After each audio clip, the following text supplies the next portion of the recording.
Hello and welcome to the Swim Brief. We have a very special 4-man podcast. And as we were just discussing off air, I'm so excited to have 4 of you on here today. Is 4 too many? I got this impression what? that 4 might be too many. The more the better. I got this text about 4 being possibly too many. What I always say, and my consistent philosophy in life is always more is better. And so I'm so excited that we have 4 people here today. As usual, I'm joined by Speedo marketer extraordinaire, Eric Weiken. Eric, how are you? I'm doing all right, Chris. Thanks for graciously inviting us today. You're welcome, by the way. And contentious curmudgeon Joel Rawlings. Just happy to be invited. Yeah. Let's go next. And finally, from all the way on the North Pole himself, Santa himself, here to an expert on saunas and vodka. Did I fit enough stereotypes about where you live into one introduction, Jukka? And it's actually the Arctic Circle, so you have to get your facts right. You forgot the reindeer meat part. Yeah, that's true. I didn't make a reindeer joke. Jukka, your last name is probably easier to pronounce than most of the words in my absolutely first language Danish, where you forget to pronounce many letters that are in it. And as I understand it, Finnish, you actually basically just pronounce all the letters. So it's not as hard as it looks. But for everybody that's intimidated, obviously not me, but everybody else, could you say your last name? Well, in Finnish, it would be Shemeikka. So you might forget the H. Okay. Yeah. Shemeikka. I think that works. That's going to work for us. Yeah. And for those of you who've been listening to the podcast, you know we've been entranced by Jukka's articles. We're doing something that we don't actually do often, which is usually we bring people on and we talk all about them, and then we never actually talk to those people. In this case, we actually finally talked to the man himself here today. And you've been really gracious communicating back and forth with me about some of the articles you gave me. And I just forwarded on to the guys here as well, a preview of some of what's to come in this. So we're really excited to be able to bring you here and to talk through all this with you. Yeah, absolutely. So like I said, I think, first contact that the more we get to speak about the change we need in the sport, the better. And more we talk about the development work, the more I actually understand what we are even doing. So, So this is great. Yeah, well, I think you've certainly been out there trying to engage in dialogue on a lot of platforms. And so we're excited to do that with you as well. Before we get into some of the articles, we had a little discussion and you and I communicated about it offline. And I know you've had some other conversations offline with regards to some of the attribution around some of this work. So I just want to clear the air on that first, and then I'm really excited to talk about the rest of the work. I'm going to give you an open floor just to sort of discuss maybe some of the details of how the article came to be, and then the conversations you've had since then. Yeah, I think if this was the first article that people have read from us, I think that might have get people confused. Which is true for all of us. Yeah. Because there are a lot more articles that people haven't read. Right. So I think this was it's close to 20 articles that I wrote in SwimSwam. Okay. And the reason I know that people question why I want to publish in SwimSwam, because basically what we are doing is research. And this rules of the game, it's basically an in-between article. So we are kind of shifting from phase 1 study of front crawl to phase 2 study of front crawl. So this is basically just explaining that not all of it, but most of the work that we had to do to be able to start the phase 2.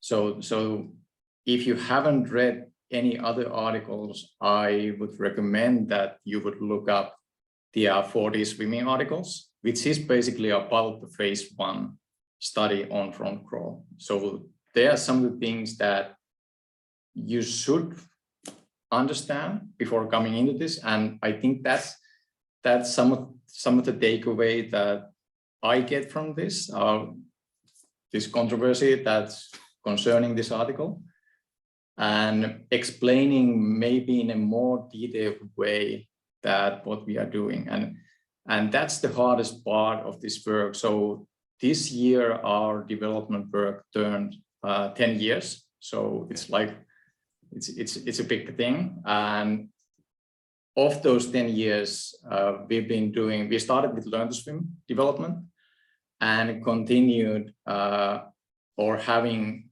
also competitive swimming at the side. So side by side, working on those two things. And 2016 was the year that we started work on competitive swimming, and it started with the coordination. And that's basically what the phase 1 is all about.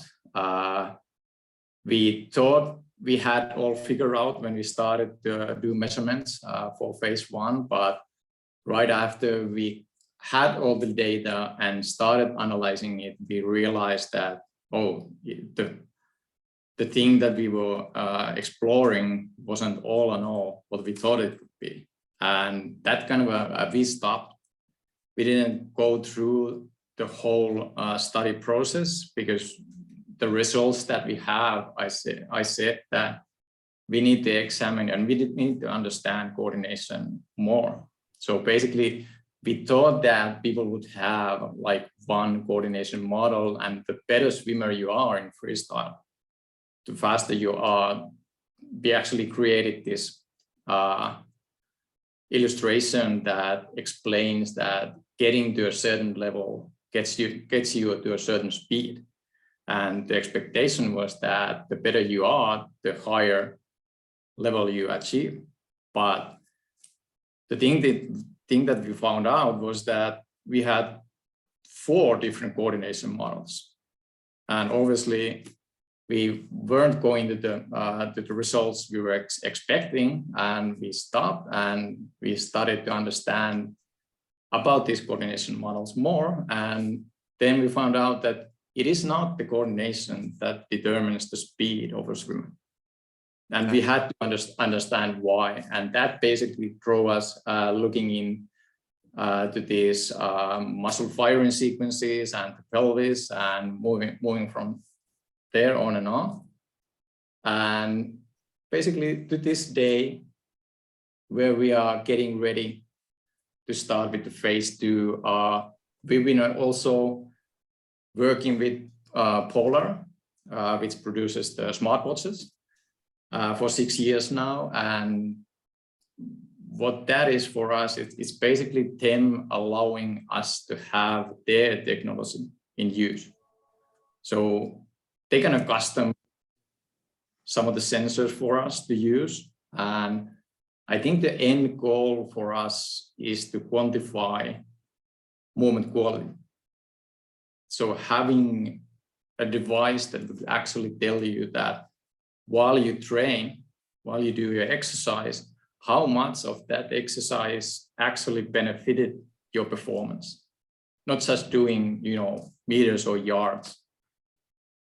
And going beyond, like, for instance, just like heart rate, which is probably the number one measure that people, if they're going to put a device on, they're going to go like, well, I just want to measure my heart rate and that'll tell me how hard I worked. And therefore I'll know whether I'm getting a training impact of what I'm doing. Right. Yeah, absolutely. And the metric that we are working on, I think it's going to give a vision of a bigger picture, just understanding where the performance comes from. And if I do this exercise or training, how does it actually benefits me? Not just guessing anymore, but really getting down to the facts that how's it going for me? Yeah. Am I actually going forward, not just going to a meet and wonder, okay, now it works. Obviously, we have things like I said in the article. We can use frequency, we can use distance per stroke as tools, but we want something more. And this is the journey, and it's been building up, and we still don't know what this actually will be at the end. Right. So the journey is continuing. I don't know if I actually answered your question or what you were expecting, but well, so you answered some of it, and I just want to back up a little bit because you're starting to get into the concepts, and of course, like we want to discuss all of that. I think there's some super interesting, like I'm thinking of many questions there, even as you're talking about some of those things. But if you could just even give us some more background on yourself, because I think it's important, that we understand as much as possible, like the journey to where, like so you said, like, hey, there's 20 articles, but from what I'm hearing, there's 10 years of work that went into 20 articles. And honestly, there's probably another 10 years of work that went on before you started the 10 years of work to figure out what you were going to spend 10 years working on. Right. Yeah. So if you could take us all the way sort of back to like, what was the moment where you started going, maybe we don't know what's going on, where you started questioned God in swimming, right? And started playing around with stuff, and then sort of take it forward to the point where you go, okay, I really think there's something here and I'm going to investigate it. Yeah. So obviously always the first thing that I say about myself. So I'm a father of two. So that's the most important thing. Yeah. Yeah. 43 years old at the moment. I came to Rovaniemi to study sports, and that was back in 2002. I had no background in swimming, but as I started my studies, and something just said me that you should specialize in coaching. And the principal back in the days was giving us a lecture on the studies, and he said that if you want to go into coaching, you need to have a sport. And obviously I didn't have any, so I was like, I need a sport. So you didn't play any sports growing up, like? Yeah, well, I grew up in a little town that had like 500 people in it. So there weren't big youth sports organizations in your 500-person town. I can see that. That's back in the 80s. So right. Yeah, so it's a different world, Yeah. And swimming was always something, or water was something that I knew, because if you know something about Finland, we're referred to as the country with 10,000 lakes. I guess there's even more, so there's lots of water. And growing up, basically all the summers, the short summers that we actually have, I don't know if you've been into Finland. Well, I've lived in Denmark, so it's not too far off in terms of summer season. Yeah. Sometimes you don't get a summer, right? Basically. Yeah. That might happen. Yeah. So I started studying swimming. I learned to swim myself, just reading books about swimming technique. And obviously, when I turned 25, I started competing in the Masters. Okay. And started coaching a year after I came to Rovaniemi. And I did 7 years with the same team, basically growing up with them. And we had a great run. We had some great swimmers in the team. And by the time that our second child was born, this was the time that I was coaching besides my day job. So obviously working at the OTC at the same time, but having another job in coaching. So working from 8 to 4 here, and then going to the pool for 2 to 4 hours, you know. Yeah. So when we got that second child, obviously you're needed more home than at the pool deck. Yeah. So I dropped out of coaching, daily coaching, and I think that was the time that I was really questioning, because I think that's really important for me coming into the sport at a later age and not being grown into the sport like many have, and basically questioning everything that we do. I got a formal what do you call it, education in sports, and obviously I wanted to learn all of it, and I applied it in my coaching. But after the 7 years, I was like, this really can't be all of it. So we need to understand more. There's something that we need to understand more. And I kind of let go of the competitive side for a while, because my kids were growing up, and obviously what I saw in them while they were in water, we did the first project that we did was for Learn to Swim. So we basically built a Learn to Swim program for early childhood. That is something that Finland needed at the time. We felt that we were going into the teaching of technique. We could start it more early, and I gathered all the studies done for early childhood swimming, and that's not a whole lot. I think I still have it here somewhere, the folder. It's like that thick pack of papers. So that's all the studies done in the world, and I actually had to they had sent me some of the studies from, let's say, a university library from England. So it's not even online, some of them. Right. So, and done maybe in the 40s or 1920, something like that. And I realized that swimming needs more research, obviously on the Learn to Swim side, but at the same time, I felt that the research done in competitive swimming is getting farther away from the pool deck. So we need research that we can actually apply for coaching and for coaches and swimmers. So the Learn to Swim project was ready in 2014. And right after that, I started studying movement and movement analysis for 2 years after my master's degree. So basically the Learn to Swim project was my master's thesis. Okay. At the same time.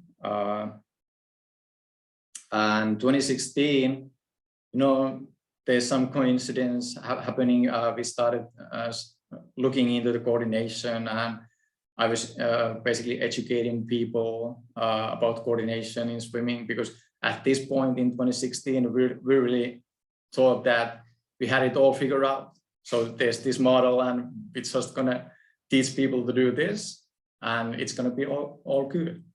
But at that point, I met someone who worked at Polar, and we started doing projects together. And the first measurements that we did was basically for them.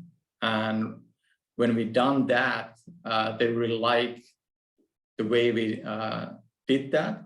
And I said, I got something that we should start working on. And that was basically measuring coordination with sensors.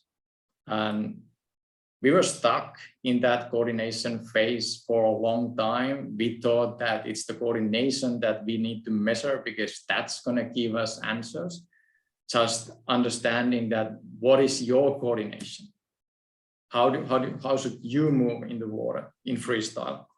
And what do you have to take into consideration in your training because of that coordination? Because they are different.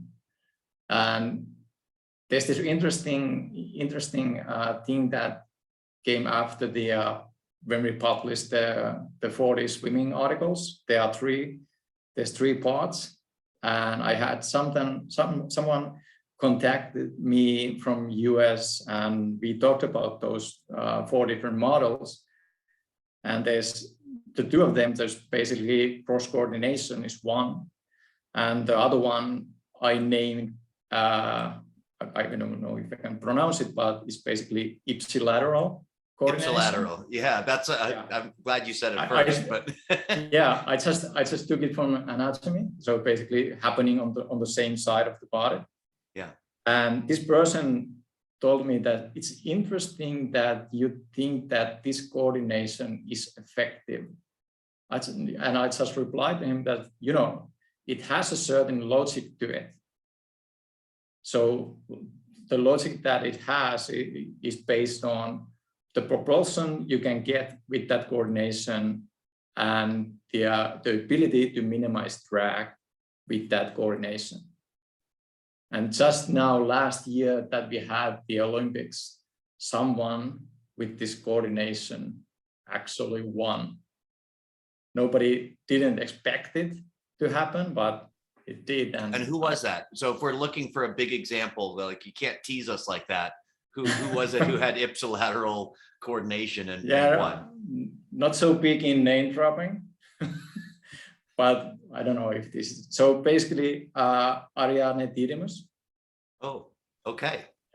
Yeah. So we're going to get into, I think now we're almost ready to transition into some of these more sort of specific questions we have. So like, this might be a great way to explain what you mean by these coordination models. Like if we're watching underwater footage, and I might even pull some up here in the background while you talk, but if we're watching some underwater footage of Titmus, like what should we look for that will identify it as ipsilateral?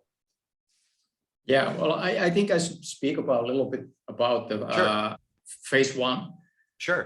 How we did that. Don't let me get you off track, Jukka. You do your thing. Yeah, absolutely. And how we did that study, or how we thought we were doing that study, and it surprised us definitely.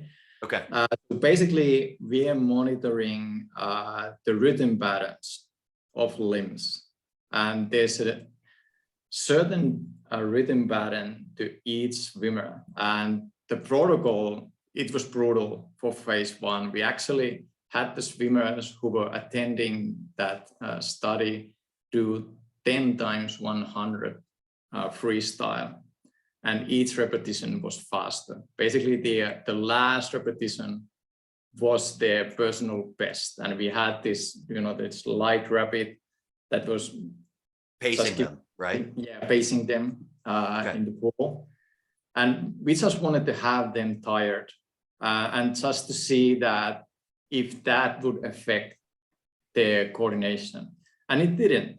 Even though they got really tired during the protocol, they didn't change their coordination at all. So that gave us like confirmation that, okay, we can actually rely on this. And if we like measure coordination, we can rely on that this person, this swimmer actually has this coordination.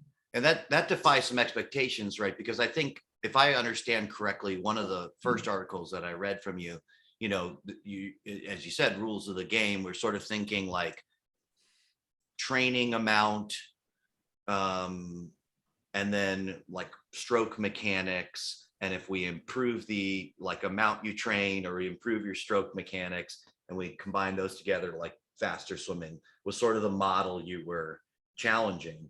And essentially, in your research, I'm seeing some of this coordination pattern almost as a new way of describing the movement that the swimmers are making, not a technique-based model in the same way we understand like stroke mechanics, et cetera. So, because we would expect as swimmers get tired for their technique to get worse, but you were finding something that had to do with how they moved, but it was consistent despite them getting fatigued. Do I understand that correctly? Well, basically, yes. I still can't stress it enough that if you're interested in this, you should really read the 40 swimming articles. Okay. So just to get more information, and I just might miss some of it. So there's a lot in there. Where did I left off? I was explaining. The coordination. So right. basically, monitoring rhythm patterns on a swimmer. So looking at their feet and their hands. Obviously, the movement starts at a certain point, and like you said in the rules of the game, it starts from the hips, and then it just reflects outwards. And looking the hands and the feet and how they interact between each other. And so this, that. sorry, Yeah. I just want to interrupt you because I'm hoping to explain to the audience too some of this stuff, connect the dots between some of what you're saying and some of what they might see in the articles. When you say like the movement starting from the hips, it's coming out into the hands. This is sort of the explosion that you're referring to in the articles, correct? Yeah, basically, yes. Great. Sorry, you can go on. Yeah.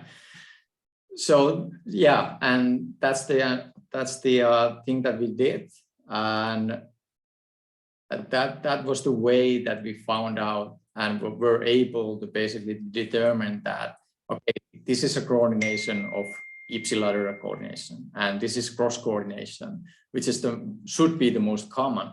But it's really interesting, and we even started because we want to learn more about this, and we are coming like from two ways to this coordination. So at the same time that we are studying competitive swimmers, we are also studying learn to swim side.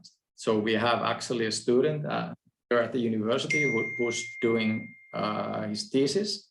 Sorry about that. You're fine. Her thesis, and that's basically a literature review that she's doing on coordination. And our hypothesis at this point is that coordination is mostly affected by the crawl phase in early, so basically you're a baby, you're crawling. Yeah. And how long you stay in that phase is going to have an effect on your coordination. Because it's the ipsilateral people, they're funny, because basically when they walk and they just let themselves go, it's just like moving in a way that the same side shoulder is moving forward as the foot is moving forward. So it looks funny. It's a strut. We would call that a strut, I think, in the US. Yeah. Obviously, I have a strut. I've been told I have a strut. So now I'm very interested. And I also have a 3-year-old son who spent like almost 6 months crawling before he could walk. Like he was mobile crawling for what felt like an eternity before he walked. So now you've got my full attention, Jukka. Tell me what that means. Yeah. And obviously, it doesn't mean just anything at this point. Like I said, someone having ipsilateral coordination, you can still swim fast. Okay. So, and that's the point where we have to learn more about this. And starting another study on the learn to swim side after the one that is going on right now. So that's going to be a really important part of our work, just coming from two directions and getting all the information that we need to understand this phenomenon better. Okay. Yeah. So yeah, that's how we monitor coordination, and we actually have this sensor, a little sensor that we use. We can use them, basically just comparing the acceleration spikes in the data and understanding that this is the coordination.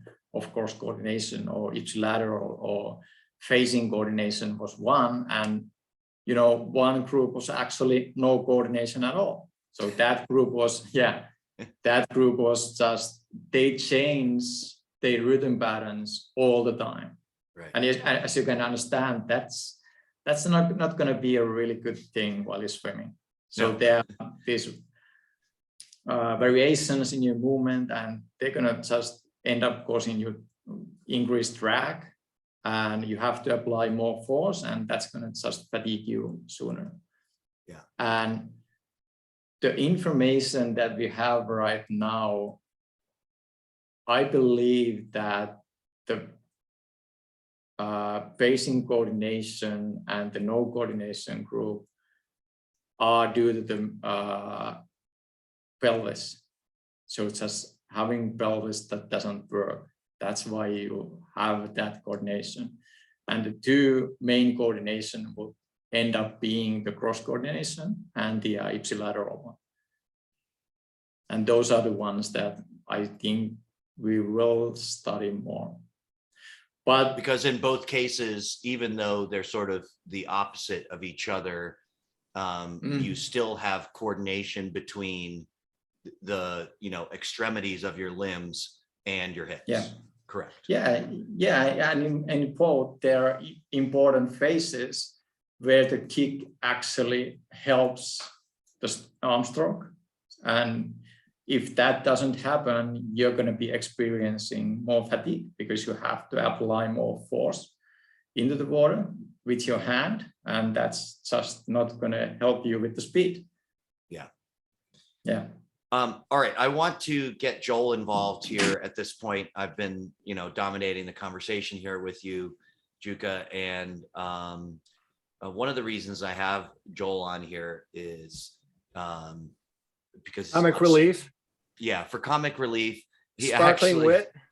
yeah, he understands a lot of things a lot better than me. And if the audience was reliant just on my understanding of things, we'd be doing very, very little to advance the field of swimming. So Joel, you can ask your questions and I will, of course, I know you've sent me some stuff. If you want me to share my screen at any point and bring that up. Could you bring up that picture of Ryan Murphy? Yeah. Yes. It's backstrokes, but I thought with a long axis stroke, maybe you could kind of just describe what you see in that, Jukka, if that's okay. Okay. Sorry, in terms of coordination or? Yeah, in terms of coordination, right? Because I was thinking if there we go. You see that? So with the hand enter versus the opposite leg like that, isn't that kind of the Serape effect where you have basically like you have so from left side to right side, kind of that fascial connection, going crossways like that. And so can you just describe, well, actually, I don't even want to talk about why could you describe what you see in this kind of picture? Well, what I see in this picture is basically one of the middle phases. If you have one with the if you have one picture with the catch phase, I think I can tell more about that. And actually, right now, as we are moving into the phase 2 of front crawl, at the same time we are starting the phase 1 with backstroke. Okay. So really understanding more about backstroke coordination, because I know there are different rhythm patterns. We haven't gone really deep into that yet, but what I've seen, because we've done analysis, what I've seen is that there's a difference, and understanding why there is a difference, and is there a certain logic to it, or is it just something that has been developed by dysfunctional pelvis and it would be not that effective. So mostly, obviously, if you have a 6-beat kick, all the phases of the kick has a certain meaning for the swim or the stroke. But my favorite one in terms of fascia especially is the one where the swimmer is in the catch phase in backstroke especially, but also for freestyle.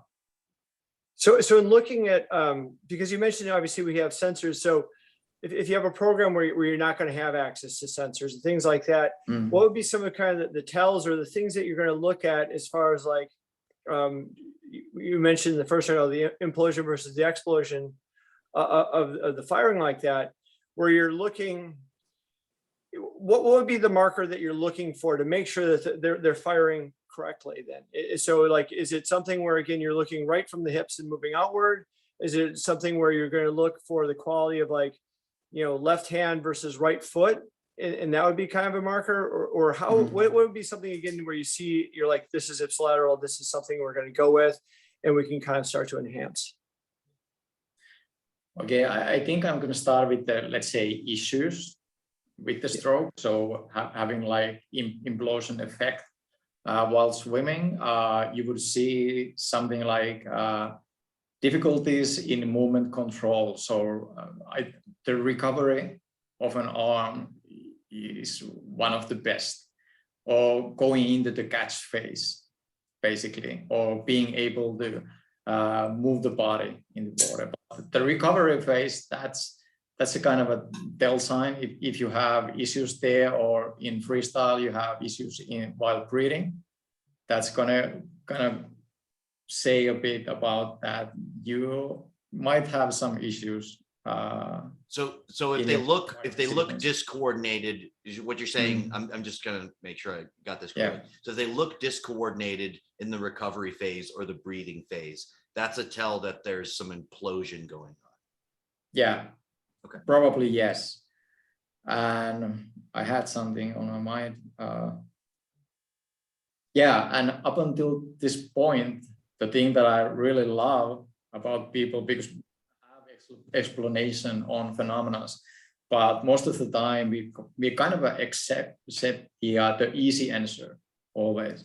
And this is a part where we have in sports, I don't know only about swimming, maybe even other sports, is that I have this unique demand or individual need in this technique. So I basically execute freestyle in this way because that's kind of an individual approach for me. And most of the time it might be just that your body is not working correctly, or you don't understand your coordination if you've been taught always the same things that have been taught everyone else, but your coordination is different.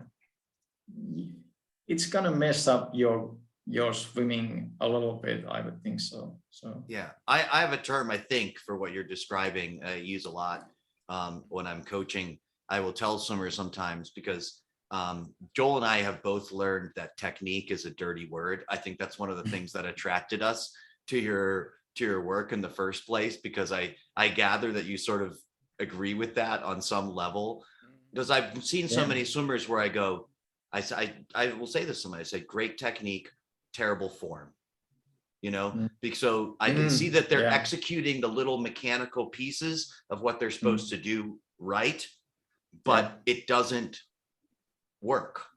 Yeah. Like it doesn't flow. There's no coordination, for lack of a better term. There's no coordination of what they're doing. And is that in line with what you're describing? Yeah. Basically, yes. I like it when you say basically yes. It says no. No. That's such a scientist answer, where you go, yes, you just took like hours and hours and hundreds of pages of something and tried to simplify it into one sentence. And I don't want to say you're wrong, but I think I appreciate that, because actually one of the things that attracted us to you is, like, I had somebody, Jukka, that I recommended your article to, and they went, why should I read it? What's the big takeaway? And I go, if that's your goal, don't read it.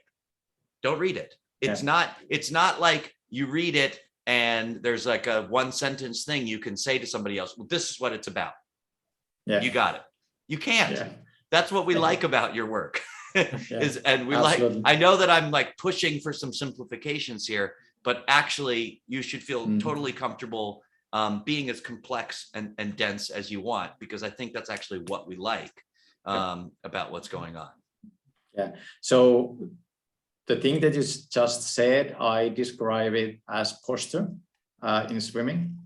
And I wouldn't say that technique is a dirty word, but it just doesn't explain enough what's going on in the moment. And that was my effort to explain about the mechanics and the articulation. Basically, the articulation came pretty late into the article itself.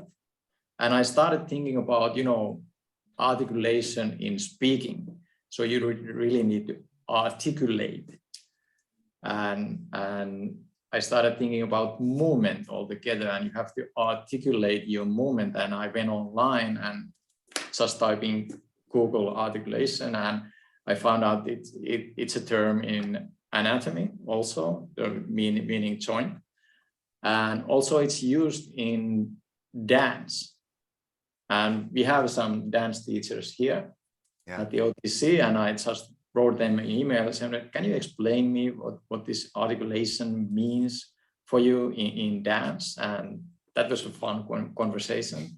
And one of our strengths that we have many sports here, many sports coaches, but also the other disciplines like dancing and things. So we have a really rich environment to do something like this that we're doing. And yeah, so it's not a dirty word, but we need more explanation, the ability to explain movement basically. And being complex, that's one of the things that I really struggle with, because if you've been like on your journey for 10 years or even 6 years, and then you understand things, and most of the breakthroughs happen in a dark room because you just lost the track of time and you've been writing something or just trying to develop the next phase for your research, and then you have a breakthrough and you're like, this is going to change everything. And right at that point you understand that nobody else understands this, so you have to explain every other people what you just learned. And even though people usually say, oh, you can do what you love, or you have a job that you love to do, and it's not that easy most of the times to do the things that we do. But obviously when we want to help people, we want to help swimmers, we want to help our young swimmers to achieve better results, understand their movement, to have better careers in swimming or in life for that matter. And that's why we do it. Yeah. It's not always easy, but you always, when you have those rougher days, you always come back to the fact that why you're doing this. You're doing this because you want to help out people, and that's something that gets you going. Yeah, no, I think, sorry, go ahead, Joel. Yeah, I won't say I anymore. just kind of wanted to touch on how you've been talking with dance instructors. And I think it's really interesting as far as like, especially with like quality of movement and trying to isolate, just the word quality alone. You're like, is that something that's quantifiable? And that's why I'm interested with the sensors and things, is like, because again, you boil something down to quality. It's like, well, describe quality. It's like, I can't. For like me to see someone that can dance versus someone that can't dance, I can tell. Could I describe it? I can't describe it though. And so that's what I'm really interested as far as this is. Are there things that you're doing outside of swimming or wherever to try to enhance the feeling to take into the pool? Or are there ways that you're trying to figure out a way, in a sense, to quantify the unquantifiable, of something that's smooth, that's not smooth? What do you mean by smooth? Yeah, just smooth. Yeah, and with this, we actually had a real breakthrough at the end of last year. So like I told earlier, that we were stuck in that coordination phase for a long time. We wanted to measure coordination. We wanted to understand the performance through coordination. And it kind of didn't take us anywhere. And there was a lot of resistance for me, basically people saying that nobody wants to attach multiple sensors on their body to get some information. I was like, if you understand what I understand right now, you're going to want to have those sensors on your body. If you want to enhance your performance, you're going to want to have them. But at the end of last year, I realized that it's not the coordination we want to measure. It's the thing that the coordination makes that we want to measure in that performance. So with that, realizing that, we actually got down to one sensor, and we've been validating the measurements for a few times now.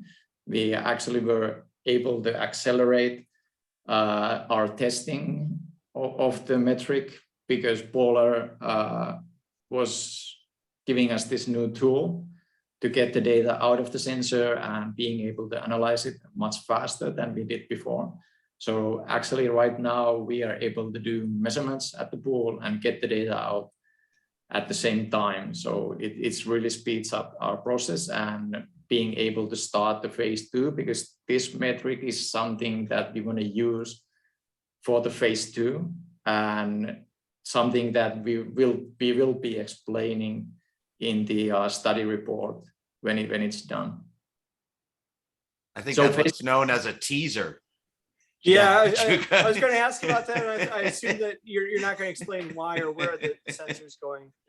Yeah, well, we haven't even patented it yet, because I want to wait and see if this really is the real deal.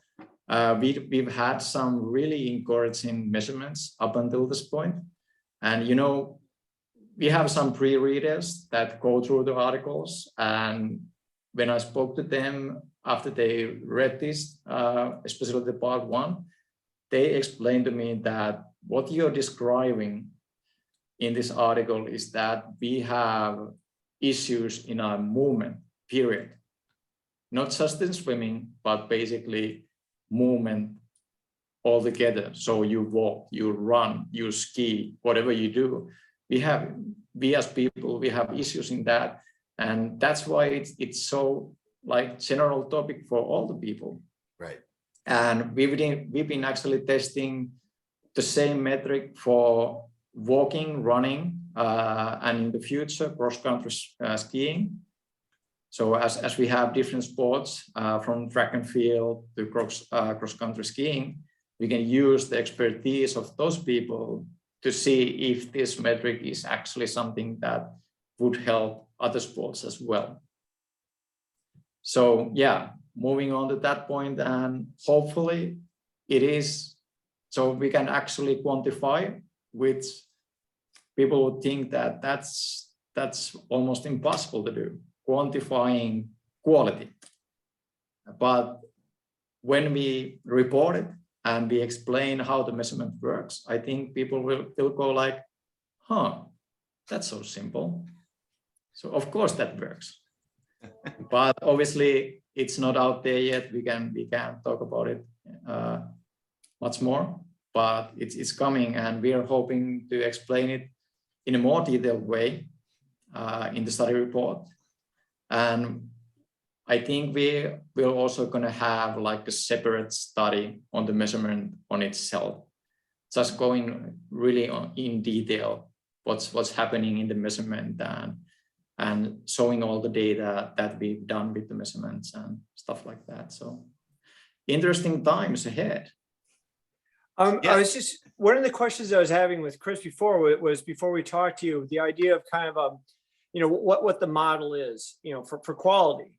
And so it seems like in the sport of swimming, the model always changes as far as whatever the flavor of the day is. Who got the gold medal, that's now the model. And then for the next 10 years, everyone in age group swimming is going to start to look, and like we've talked, like Michael Phelps's butterfly works really well for him because of all the joint angles, things like that.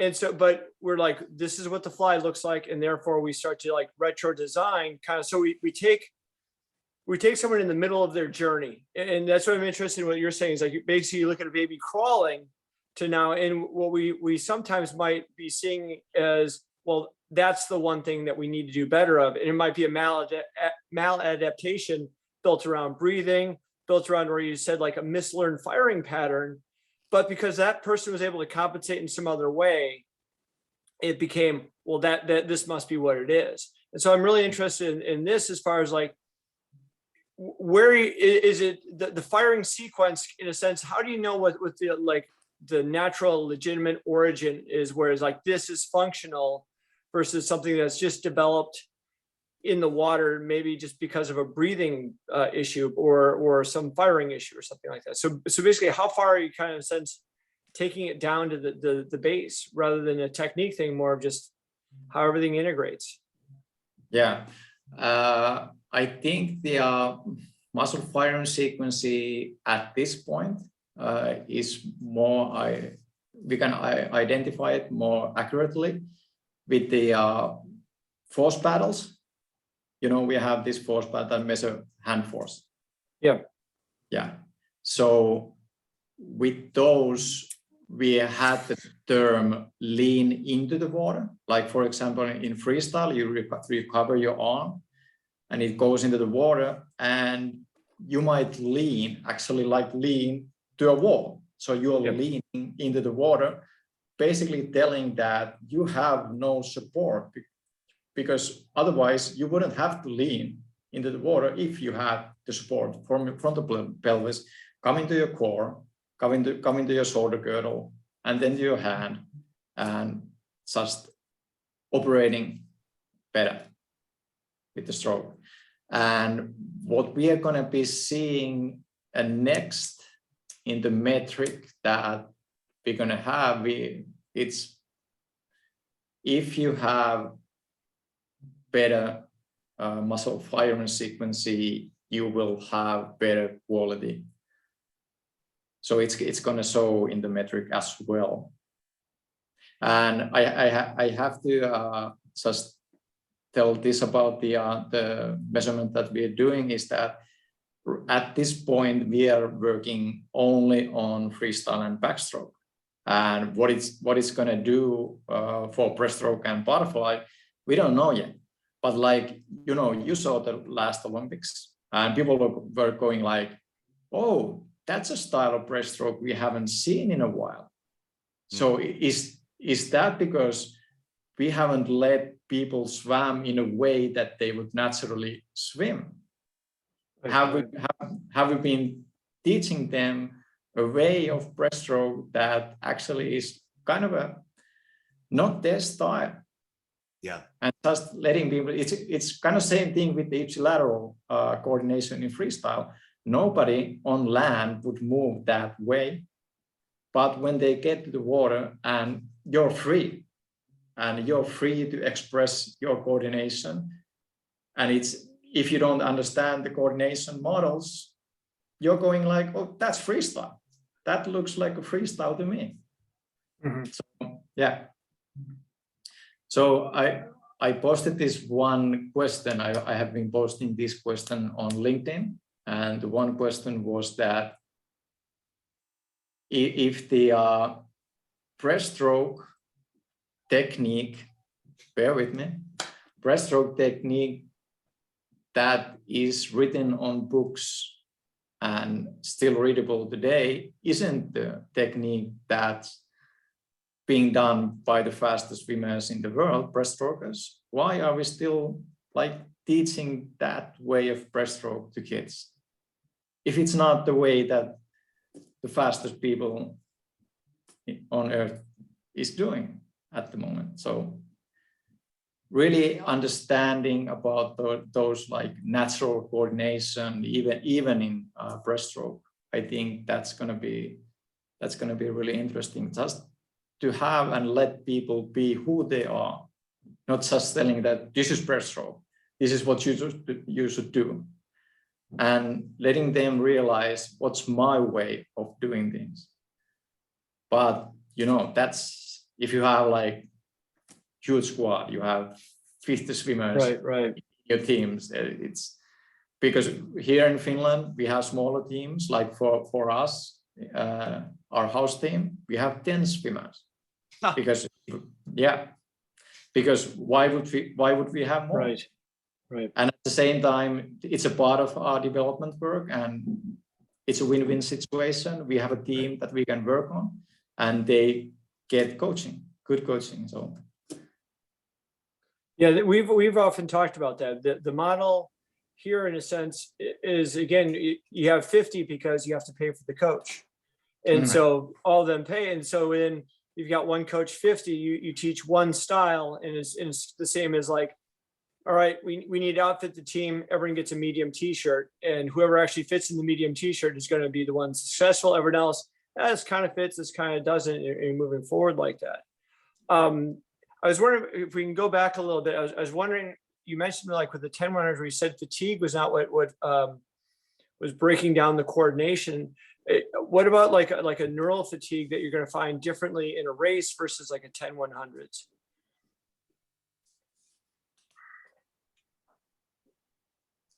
It might affect more on the coordination, absolutely, yeah. But I think that's the side of the coordination that we still have to understand more of it.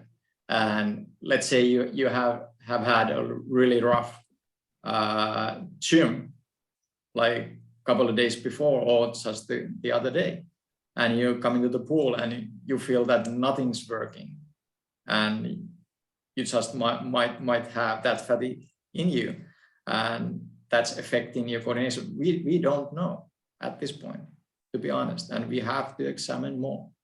We have to know more. And another thing I was thinking with kind of what you were mentioning before is you have something again like 10-100s. What's interesting in swimming is it's the only, like you mentioned before, where you're kind of free to express yourself in like a weightless environment, but also it's like the only athletic thing where you're, let's say you go for 30 seconds, you can have a tempo and rhythm, and then all of a sudden now you do somersault, you're holding your breath, you're coming out, you're underwater, so the density increases. So it's like a neural change from going deep, shallow, and now where your air is at and where your breathing is at is going to interfere with the timing on that first stroke, depending how you went into the turn, how you went out of the turn, where you're at in the race. How is that going to be part of this too? Or is it one of those things where you just expect, that's inherent to the sport, where there's those breaks in the aerobic cycles that just come with even in a long course meter swimming, where it's always these breaks, and then you got to restart, and there's going to be all these different changes that happened on just one turn versus the start of the race, in the middle of the race, the end of the race. Yeah, I think there's two things that needs to be realized at concerning this. The first is that it's still movement. We often feel like, oh, okay, this is like specific sports. You have to understand the technique that's involved in that sport. But what I tell our experts, whether they are the physiotherapists or the strength and conditioning people, I tell them that come to the pool and don't look at the technique, look at the movement. And I think that's something that we have to realize more of. We go to do dryland training and we talk about strength. What is strength, basically? What we have been starting to talk about more is that on dry land, we are trying to get the swimmers move better. And in that relations, you're going to want to build up strength, but to a point where it serves the movement, not just being strong. Because if it doesn't connect with the movement, it's not going to transfer into the water.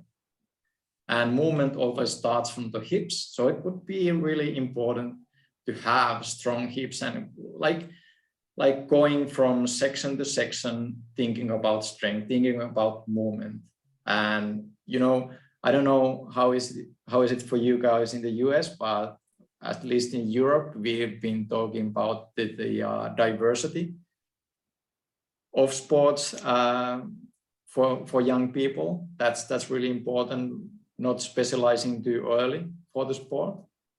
But I feel that it would be more important to give them the ability to create different kinds of movement rather than having them move in a different way.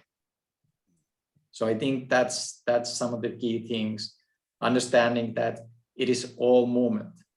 The second part is that with the 40 swimming articles, if you go into those, you can find me talking about, for example, the cross coordination levels there are these connection points. So basically how many limbs and how many myofascial continuums you can actually use in that performance. And there's a level of freestyle that no one, at least we've done analysis a lot, and I haven't found one single person that has been able to do that freestyle yet in a race performance. And when you get to that level, you know, it changes everything. It's kind of it's really hard to describe, but it's something that you want to use. You want to race with that freestyle. The only thing you want to do is race, because all of a sudden, you know, all the fatigue or the pressure that you have felt before while swimming faster, that's just gone. And it's something that is still coming. And I think the elastic energy is a really big part of it. Just using that to create movement and taking the load of the performance. So basically not getting as tired, because it's not that hard to swim in that way. But the tough part is that in freestyle, looking at performances, you rarely see a hip extension done in kicking. So we are really good making our anterior part of the body really strong. Like, you know, the drill doing on pull legs where you have this medicine ball and you're kind of in a push-up position, doing really fast kicks on the ball. So that's enhancing your front side. But you're the weakest, and you shouldn't even think about what side of the body the muscle is. You have to think about in which direction that muscle is creating movement. And the weakest part of our body is the movement created like on the back side. And well, you have to go and read the 4D swimming. I think I explained everything. If it's not there, there's actually another 3-piece article that's I titled it Posterior Oblique Sling, talking about that. And I think there's even a video me explaining this form of freestyle that I just tried to explain. Can I go one more, or how are we doing for time? Jukka, are you still awake? Are you still have energy to answer one more question? I know we've taken up a lot of your time. Yeah, so... I feel bad about that. Yeah, and it's been a long day. Jukka's been at work for 12 hours before we started this, Joel. Yeah, it's actually it's actually 13 at this point. But now he's at 13. Yeah, exactly. Yeah, we have something like 30 minutes left. Oh, okay. Perfect. I just wanted to kind of keep going from what you just mentioned, as far as like in Europe, in the United States too, we're talking about diversity of sport when they're young. And a lot of times when I speak with swim coaches, they say, well, sure, if you're going to play basketball, then obviously having soccer, having track, things like that. But when you go into swimming, it's such a unique sport. They think, well, then we want to be, the more time you're in the water, the more repetitions you have in the water, the more you're going to develop that the mythical kind of feel for the water. I'm wondering too, if it wouldn't be better in a sense where you have more time in the water, but more diversity of movement in the water, especially at a younger age, to kind of create that the more natural, I guess, linking of the muscle. I don't know a better word than that right now, I guess. But again, like at a youth age, creating like you said, you don't know if the breaststroke that's developing is a natural breaststroke or is this manufactured breaststroke. And the same with this, where you go back to a certain age, whatever you might think, 3 years old, 4 years old, 6 years old, where it's diversity of movement, similar to diversity of sport, but in an aquatic environment. So sorry, it was such a long question. What was that like? So I guess the takeaway would be, so again, in the United States, it's basically like what you're saying is go back and watch. Everyone's like, yeah, I'm not doing that. Give me the one hand hit thing. I want one bullet point. The bullet point I would think is, as far as if you have age group swimming, what are some diverse exercises you can do with the age groupers that might start to enhance ipsilateral movement, whether it's especially in the water or even in like a dry land setting? Just a couple ideas to enhance, so you're kind of, in a sense, leading a kid down a path where they can figure things out better. So Chris is great with editing these. He'll just edit out the first question. We'll go with I won't. We're leaving it in. Start editing. Absolutely shouldn't. I think that's a really important part of the podcast.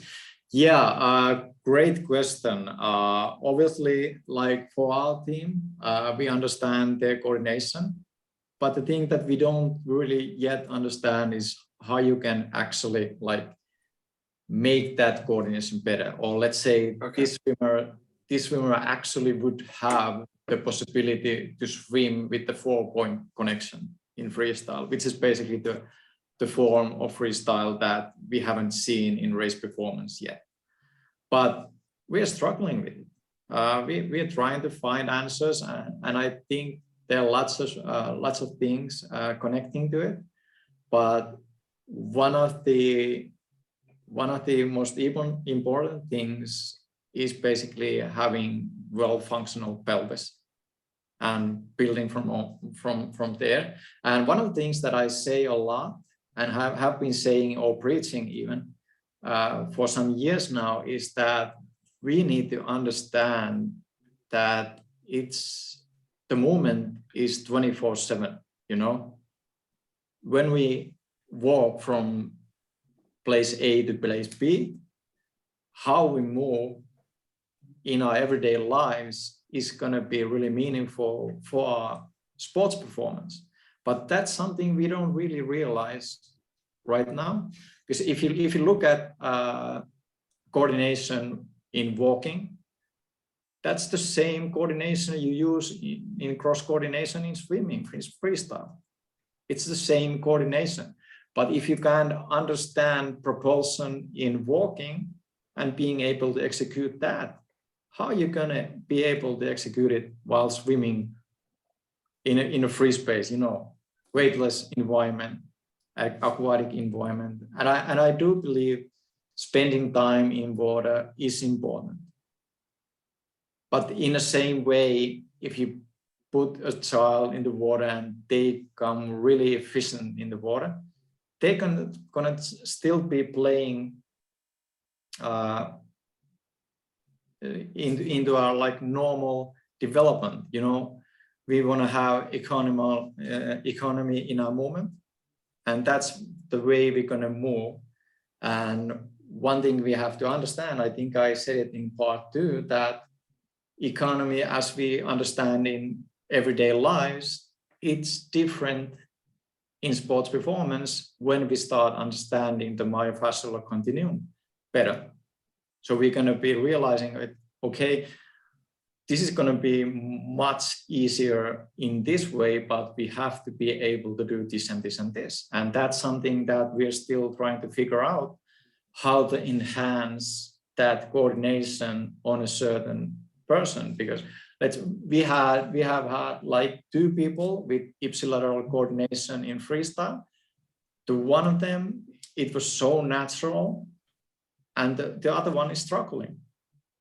And we're trying everything, but I think it's still having to do with understanding movement patterns. It's not only about the well-functional pelvis.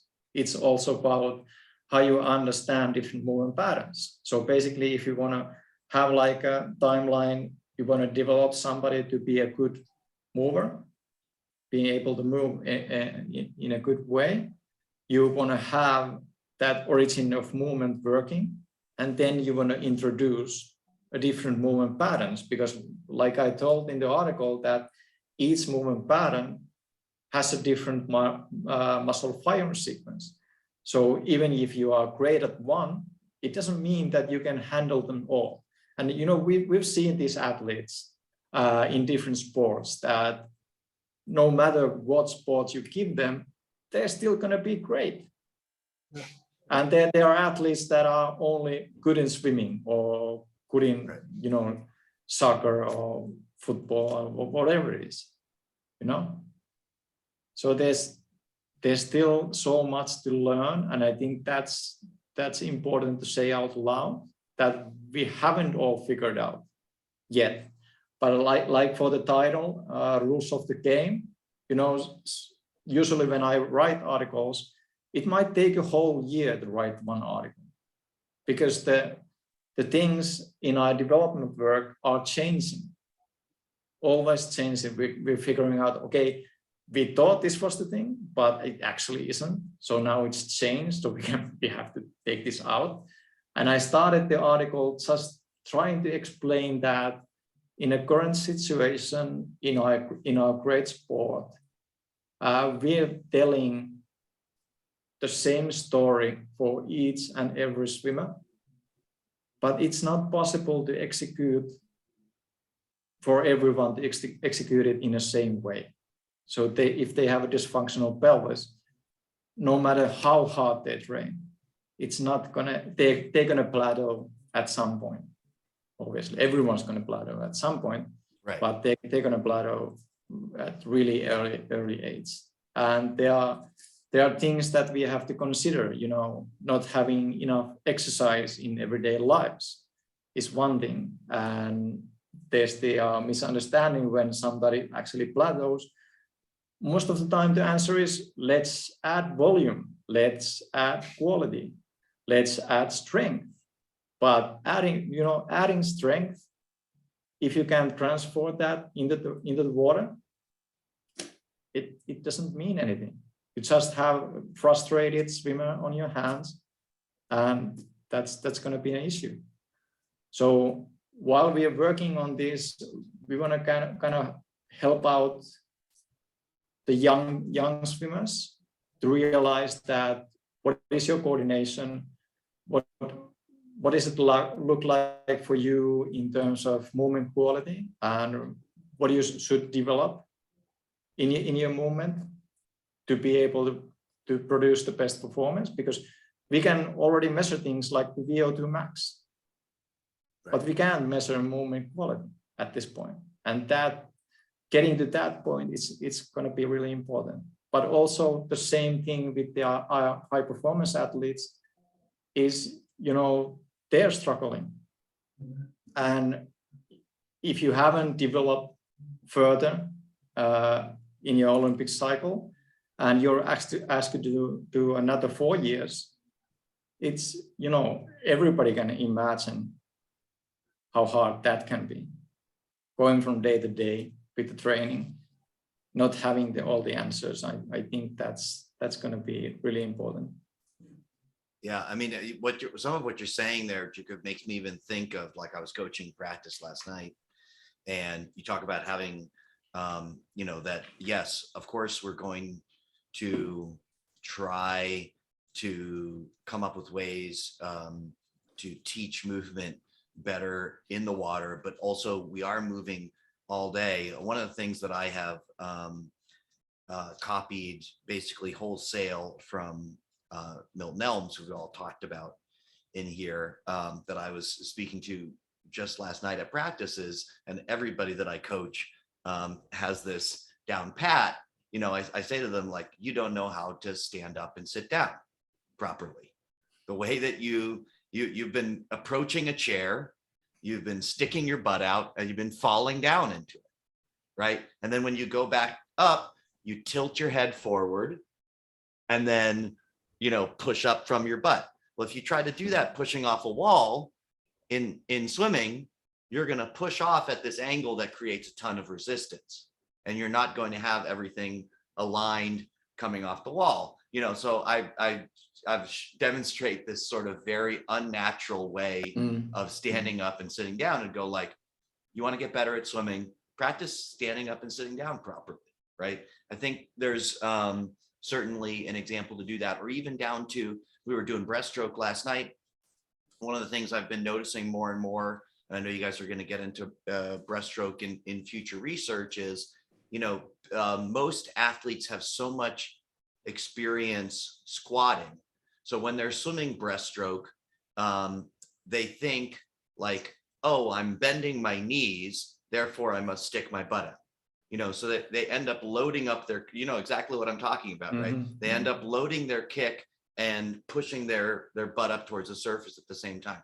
And I've seen some people that works very well for, and I've seen some people that it works horribly for. But basically, at the level that I coach, everybody does that. That's just how they move in it. So I think there's certainly a lot out there. You can stay if you want, Jukka. I think we're actually going to transition to something we always do at the end, which is we get way more casual than we've been. The rest of this, we've been really we've been intense. We've been asking the questions. You've been fielding the answers. Before we get into that, I just want to say thank you so much. As we referenced, Thank you. It's been really wonderful to have you and have you be able to actually speak to some of the work you're doing. I think it speaks really highly of what you're doing, that you're so willing. It's so refreshingly actually un-American that you're not willing to, or that you're so honest about what you don't know. Because I think that, when we read the title, like Rules of the Game, I bet there are people, and you may not know this, in an American audience that goes, oh, so this guy's just going to tell me how it is, right? He knows everything and I don't know anything, and here we go. But it couldn't be farther from the truth, in that I think in the articles you're very, very explicit about, okay, here's what I found out, here's what I still don't know. And that came across here in this podcast as well. We tried to nail you down on some things, and on some of them where you went, well, I don't know the answer to that. You have no compunction about just being like, I don't know, I'm trying to figure it out, just like you.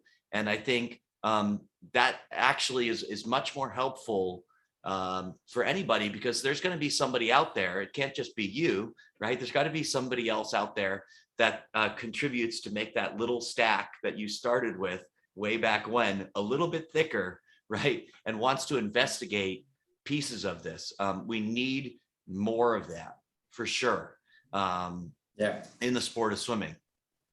Yeah, and I would actually add to that I believe that we are the sum of our experiences.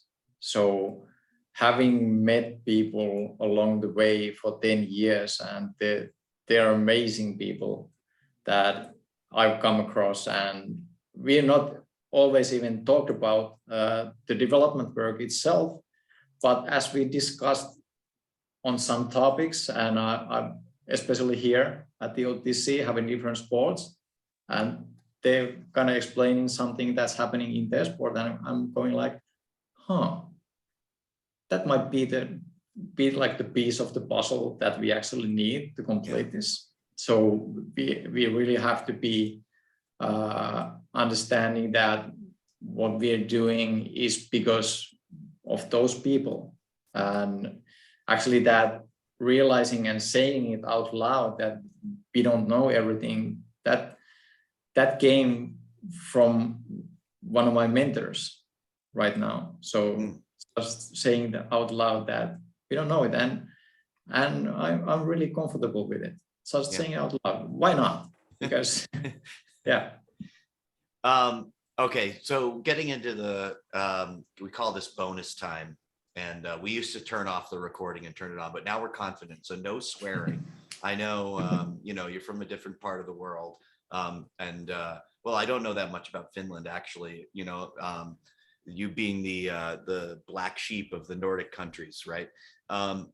One question I do have is, do you feel more positive about Finnish swimming? Because my perception from the outside, this is, kind of unrelated, but maybe also related to your work. My perception outside was Finland was always a country that had a lot of talent, very comparable to its neighboring countries, to Norway, Sweden, the Scandinavian countries, if you looked at an 18 and under level, but they were really struggling to transition some of those athletes to an older age. Do you think that's getting any better? Like, you see signs for hope there in terms of Finnish swimming?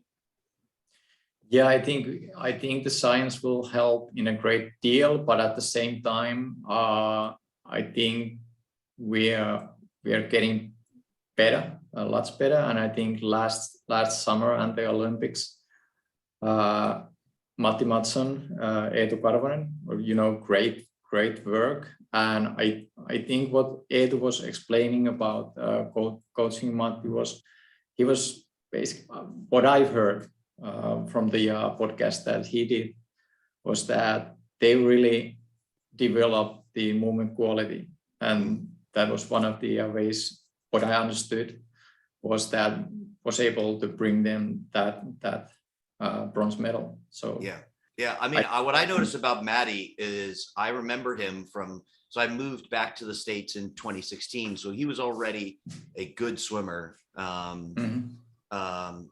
good European champion, I would say good European championship level swimmer at that point, but he progressed quite a bit since then. He looked so much more fit than when I saw him in 2015, 2016. So you guys must have also figured, or A2 must have also figured out something in terms of just getting him. And again, we've talked about this on this podcast. Like one of our hobby horses it's not a bodybuilding competition. We showed Murphy earlier, and we've been a little bit hard on him in terms of like he looks great on Instagram, but is all of that, as you say, is all that aesthetic looking muscle transferring to actual swimming prowess? So, but from my perspective, Mattsson was somebody that looked just aesthetically like a lot better than when the last time I saw him when I watched him at the Olympics. Yeah, I think so. And there are others. There are other swimmers and coaches, and some young swimmers and their coaches, and we're really hoping to help them. But when we started the development work, it's kind of an expand throughout the years. The first idea was just to help swimmers in Rovaniemi. Our hometown, and then it kind of expanded. Okay, we can help people in Finland, and then it's kind of expanded. Okay, we can help people everywhere, and we've been on that path since. So, but yeah, I think it's really important, and the rules of the game. I hope people like get it the right way.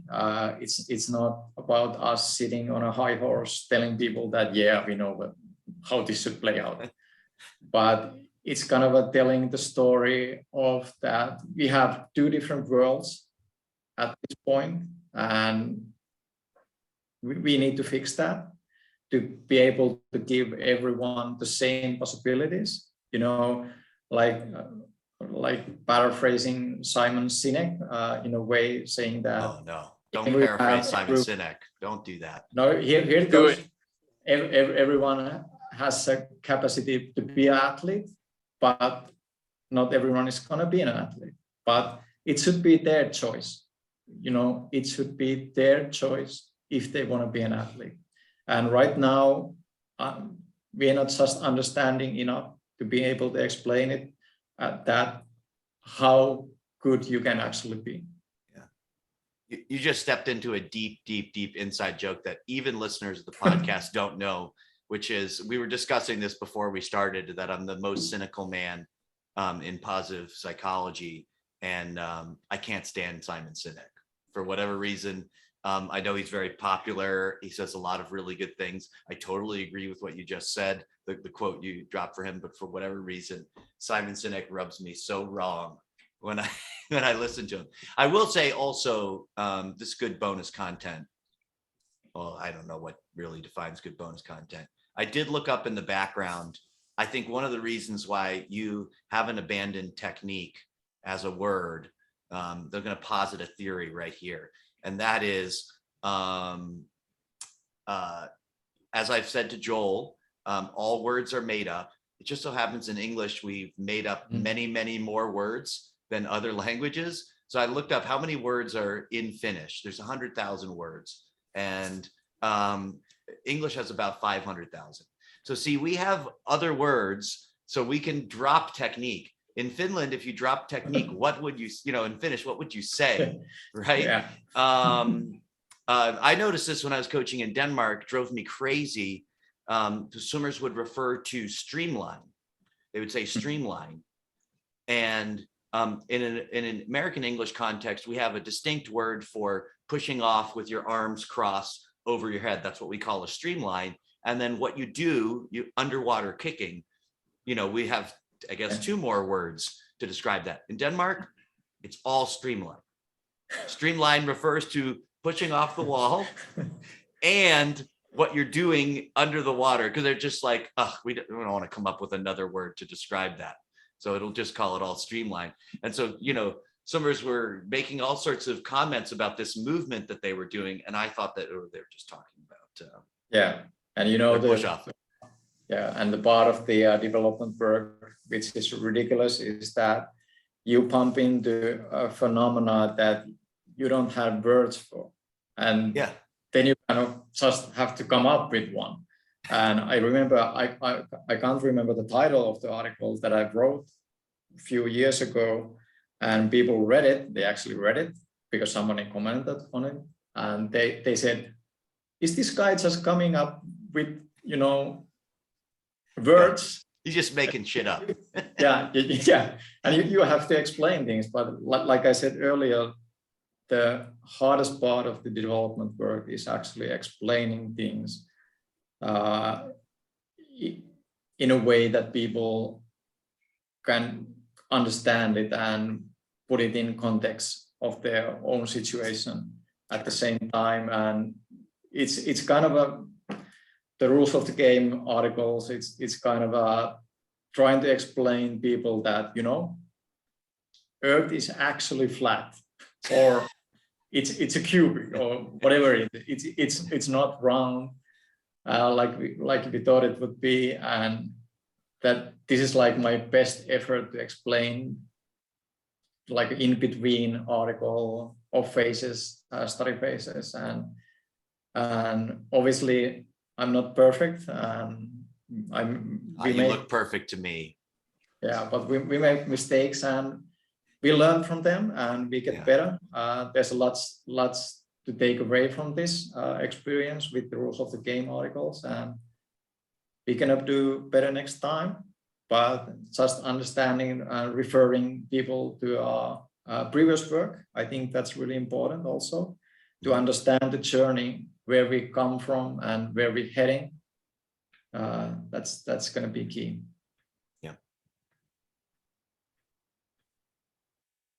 All right, Joel or Eric, if you have no inane banter for the end here, I'm gonna wrap this one up. Thank you very much for your time. Yeah, thank you so much for your Thanks, time, guys. Jukka. Even though I didn't talk at all or ask any questions. Eric is our producer. He does a good job keeping us organized. I coached for 15 years. I'm not currently in the game, so to speak. I just kept thinking, the only thing I had to say is I just kept thinking about where we are in American swimming and our dry land development, and even trying to mention the phrase pelvis dysfunction to an age group coach or a senior coach to try to anybody. They would just get angry because you'd be using sciencey words, and you would have to bring in like physiotherapists and occupational therapists to actually check children and their pelvis and where you would go with them. It's just the amount of resources that would go into that without actually getting into the education system where it actually needs to be. Is just and if you have some time left, we have it for you. We do.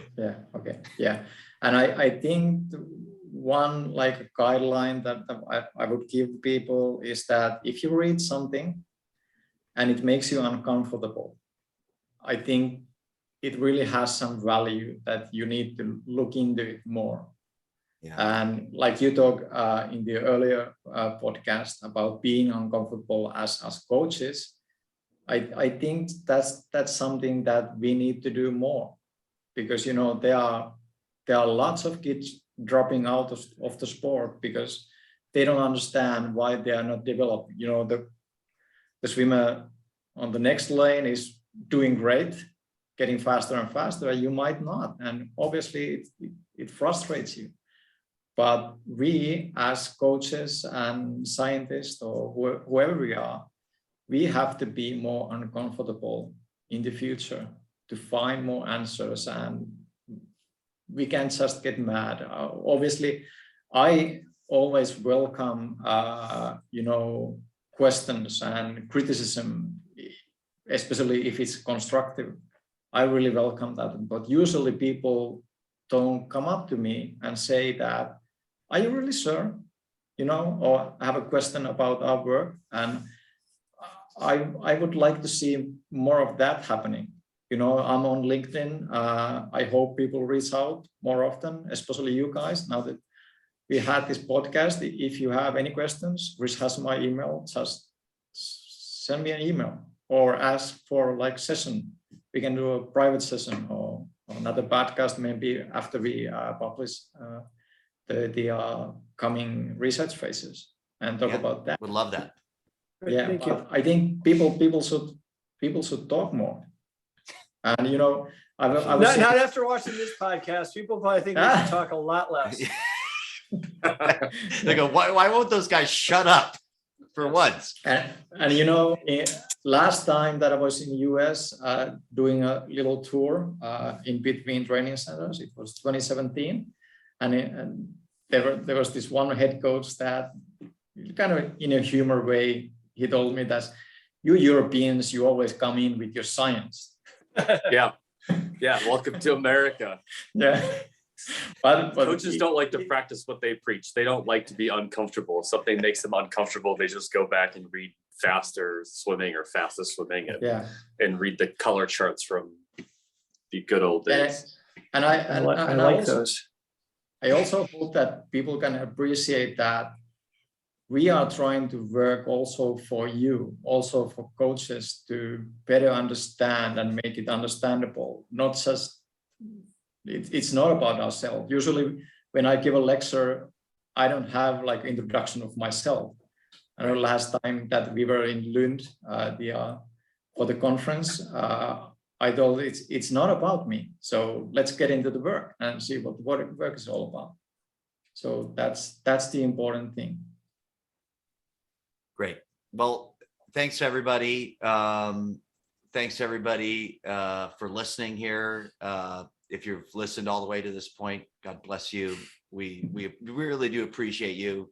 No, I think all jokes aside, I am proud of this podcast because I think that we talk about things you're not going to hear about this on any other swimming podcast. So Jukka, you can't go on any other swimming. Just kidding. If somebody invites you, please go talk to more people. No, absolutely. But you heard it here. And if this is your introduction to it, that gets you started on some of this stuff, I think that's really great. Again, thank you to everybody for listening. And we may or may not be back next week. I'll have to communicate with you guys. I haven't told them yet, Jukka, but I'm in Denmark. So we have another time zone. It's going to be really hard but I'll be night owling, Joel. So we could certainly still probably do something super late in the day. It'll be great. Don't worry about it. Don't give me that face. Thanks everybody. I am really wrapping it up now. Bye. All right. Thanks guys. Thanks. Bye-bye.